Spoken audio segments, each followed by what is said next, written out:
These are nachos. And these are Not'cho Average Nachos.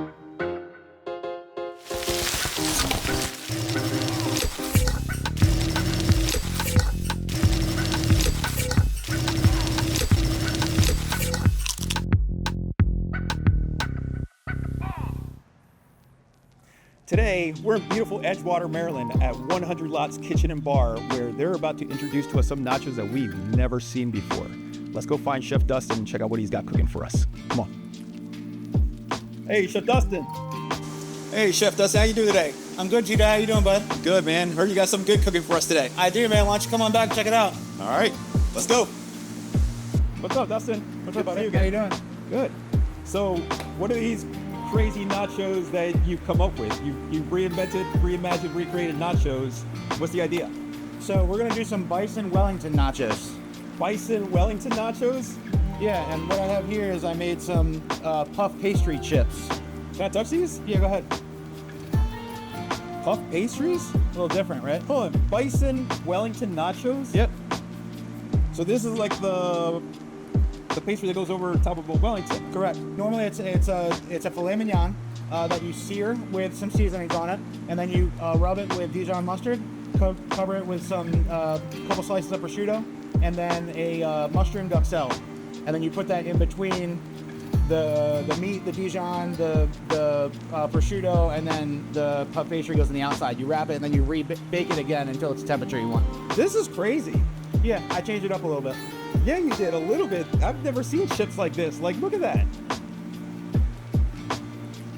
How'd you get them to like stay so? They're like sturdy. They're nice and thick. So puff pastry wants to. That's why it's called puff pastry. It wants to puff up when you bake it. Instead of baking it just like that, I would bake it with another sheet tray on top of it, so that it doesn't have any room to pressure on top and pushes down on it also. Right. So then, like 90% of the cook, I leave the tray on top of it, and then the last like 10% of just take it off. I take it off just so I can get color on them.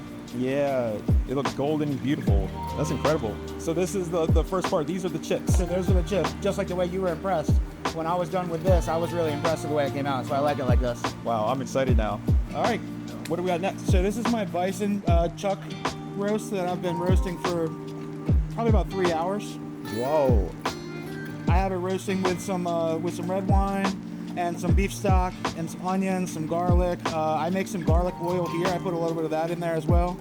Some Worcestershire sauce, a lot of flavor, a lot of. I can smell. I was gonna say a lot of yeah, a lot of scent coming off of there. Wow. And why bison?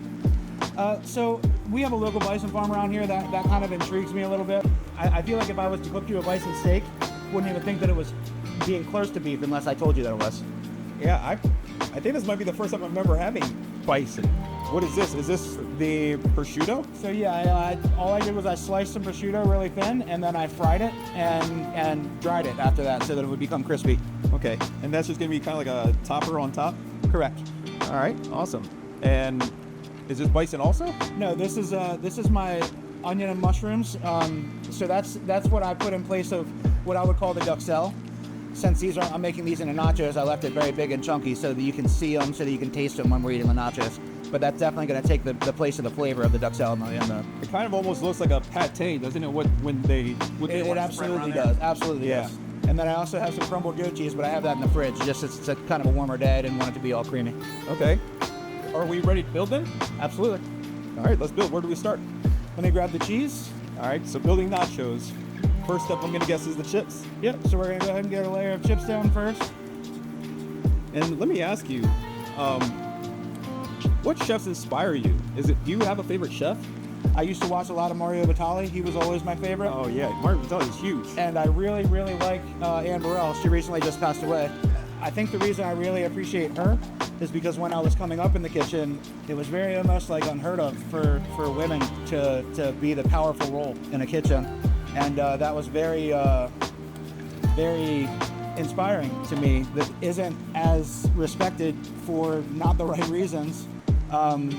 Still going for it and doing it in such a harsh environment. And she was a beast in the kitchen too. I don't know if you ever watched her. Oh, I haven't. She's amazing. So, what's your favorite dish to make? So, my favorite way to cook is cooking things that I've never made before. These look so good, by the way. Thank you. A lot of chefs always get that question. My favorite thing to cook is something I've never made before. I like cooking. Answer. I like cooking. I'm probably going to do it differently than they do because I do stuff way differently, obviously, with the way these nachos are. So I tend to find a way to knead it so that I can go and cook that thing that I've never cooked before, or cook that technique I've never cooked before.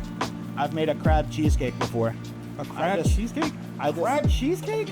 I just like As doing a stuff dessert? differently. No, it was an appetizer, but it sold very, very well. I had customers coming in and ordering 2 of them as entrees. Cheesecake for an appetizer. Crab cake cheesecake? Now I want you to make that. Now hold on. This is a lot of meat. These are like the most loaded nachos I think I've seen so far. I tend to want to give you bang for your buck. Yes, you are. So while I might charge you what you would expect to be charged for something like that, I want you to feel like you got what your money's worth. I feel it. So now we'll go on with the Dijon cream. How strong is the Dijon?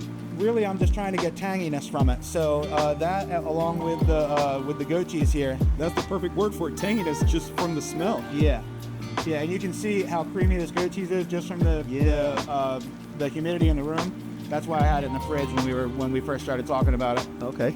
And all that will just melt into the Dijon? Well, goat cheese melts kind of funny. It'll certainly get creamier, but these dollops will still be there. Goat cheese is delicious. I don't know how much you've had goat cheese before, but it's probably one of my favorite things in the world. It's very, very good. So when you asked me who my favorite chef was, if we weren't talking about celebrities, the person who made me want to cook was my grandfather. I started watching him cook in the kitchen when I was probably 8 or 9 years old. And was he a chef also, or did he just He was never a chef professionally. He was in the Air Force, and he was a chef there. So, Oh, no way. Well, not a chef, but a cook, you know? Yeah. Horrible schedules. Well, I mean, I guess it's tough for all chefs, right? Schedule you gotta have. Scheduling's always the craziest part of the kitchen. I mean, that's usually what entices you to the next job is a better schedule. So Yeah. All right. Do we have anything else that we got to put on this? we don't have anything else we got to put on it. We just got to bake it. All right. Let's throw it in the oven.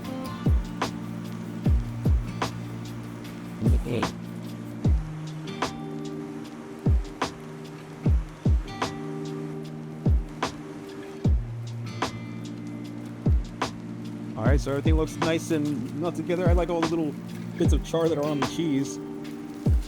So that's what I mean about goat cheese. Goat cheese melts kind of funny. It doesn't really fall apart, Like liquefy and right, but it's way smoother than most cheeses. You'll see that when you go to eat it. I would have already ripped through that paper with a knife and made a huge mess. I've done this a bunch of times. Yeah. So most of the time when you're doing regular nachos in a restaurant, you're cooking on top of foil or something, and as long as you spray it, you're good to push it off with a knife. And what have you prepped over here? Well, it's a green onion, but it's really just for the visual effects, but it'll also make it all taste better.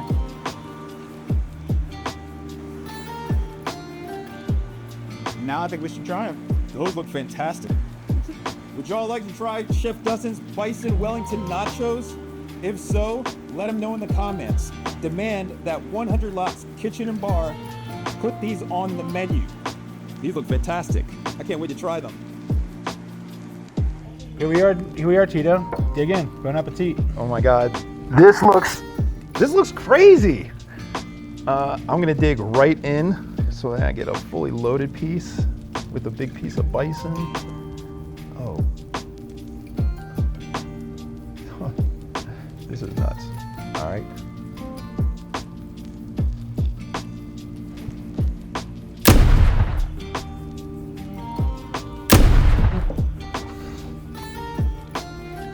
I think that means it's good. There is so much happening in here. There's so much going on. Like, you weren't lying about the Dijon mustard.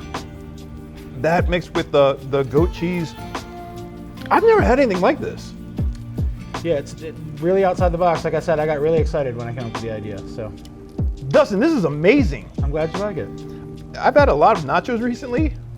These are spectacular. I'm glad you like them. I don't think Thank I've you. ever had anything so decadent. Thank you. Would you like that one with me? Mm-hmm. I'm gonna try some of the prosciutto also. Oh my God. Yeah, they're really good. This is perfect to share amongst like 4 people. Yeah, I made it is a big portion. It's not only just a big portion, but it's also like what you're eating. Yeah, and honestly, the puff pastry kind of helps with that because they're big and airy, so it almost feels like you're eating more than you are. It helps. I don't know. This makes me feel like I'm gonna be pretty full once I have one of these. Oh yeah. You were so right about the bison. That's what I'm trying to find more of that. There's plenty of it on there. I don't even know how to describe like the flavors that are going on right now. There's so much happening inside of these nachos. Like you should be really, really proud of what you've created. They're absolutely one of the best nachos I've ever had in my life. Thank you. And everybody needs to try these. Would you like to try these nachos? Should 100 Lots add this to their menu? If so, tell them in the comments that you demand that they put this on their menu. If we get enough comments, they're gonna do it, right? Absolutely. There you go, there you have it. I don't think these can get any better. Oh yes, they can. Just pair them with your favorite glass of Pinot Noir. Really? Yeah, you know what? That actually makes sense. Pinot Noir.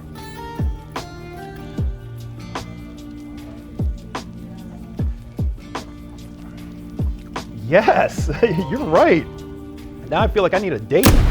Would you like to bring a date here to try these nachos? You should, because they're delicious. Remember, tell them in the comments that they have to put the Bison Wellington Nachos to the menu. Chef Dustin, thank you very so much, much. These were the best. And we'll see you all next time.